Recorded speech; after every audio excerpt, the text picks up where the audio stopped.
झाड पडून अनेक ठिकाणी लोकांचे जीव गेले। मुंबईत एक शाळकरी मुलगा मेला। असं असून सुद्धा झाडबळी प्रकरणामध्ये प्रशासन निर्दोष स्वतःला म्हणतं आहे।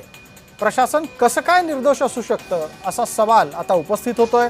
प्रशासनानं आपली जबाबदारी झटकल्यानं महापौर तावडे संतापलेले आहेत आणि म्हणून मुंबईतल्या महानगरपालिकेमध्ये भिडे तावडे संघर्ष होताना दिसतोय।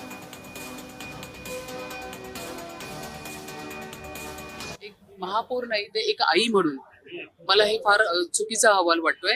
जरी मी मुंबई महानगरपालिकेची महापौर असली तरी माझा जो मुंबई महानगरपालिकेचा जो कारभार असेल तो अतिशय पारदर्शी असेल।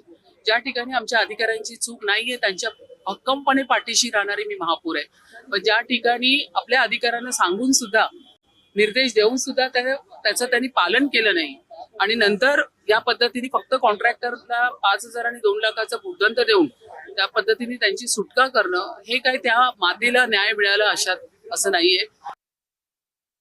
मला आयुक्त मॅडमना सांगायचं, अतिशय हुशार, कर्तबगार, कर्तव्यदक्ष अशा आपल्या म्युनिसिपल कॉर्पोरेशनच्या ज्या आयुक्त मॅडम आहेत आणि त्यांच्या कर्तृत्वाबद्दल माझ्या मनात जराही शंका नाही आहे।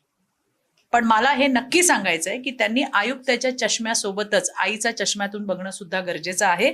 ज्या पद्धतीने या मारेकऱ्यांना क्लीन चिट दिली आहे ती अमान्य आहे आणि त्यामुळे या दोघांवरती किंवा जे कोणी असतील त्या सगळ्यांवरती सदोष मनुष्यवधाचा गुन्हा दाखल झाला पाहिजे।